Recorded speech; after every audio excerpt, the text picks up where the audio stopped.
अस्सलाम वालेकुम दोस्तों, आ गए हैं जी अज दी एक नवी वीडियो लैके तुहाडे वास्ते। और बड़ी सर्च तो बाद कोशिश तो बाद जर्मन शैफर्ड बच्चे जनाब हत्थ आए ने अपने।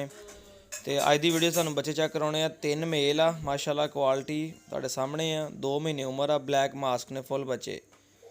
और यह अपना एक दोस्त ने एक सोनू भाई उन्होंने कोल लाहौर पाए आ। इंशाअल्लाह ताला कारगो ऑल ओवर पाकिस्तान हो जाएंगे। वो कोई रौला नहीं, अपनी जिम्मेदारी आ। तो इंशाअल्लाह फैसलाबाद भी अपने को आ जाएंगे। मैं सोचा कि दोस्तों ने पहले वीडियो शेयर कर दी है। काफ़ी दोस्तों ने मैंने कॉल्स वगैरह कीतियां सीगियां, डिमांड बड़ी सी मगर कि अपना बच्चे मिल नहीं सी रहे और इस एज दे विच भी नहीं सी मिल रहे बच्चे। ਇਹ ਤੁਹਾਡੇ ਸਾਹਮਣੇ ਆ ਜੀ। ਮਾਂ ਇਹਨਾਂ ਦੀ ਸਟਾਕ ਕੋਟ ਸੀ ਜਿਹਨੂੰ ਦੋ ਸਿੰਗਲ ਕੋਟ ਕਹਿੰਦੇ ਆ।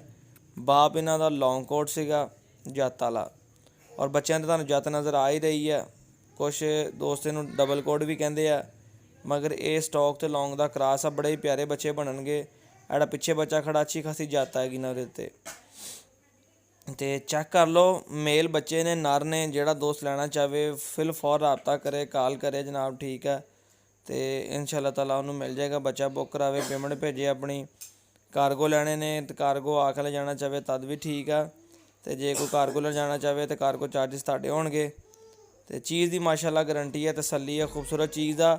और सब तो वड्डी गल है कि मौसम बड़ा प्यारा आ रहा है। सर्दी बच्चा तकरीबन 5-6 महीने का हो जाना वा। होश संभाल जाएंगे, कोई गर्मियों जर्मन शैफर्ड संभालना थोड़ा मुश्किल होंदा।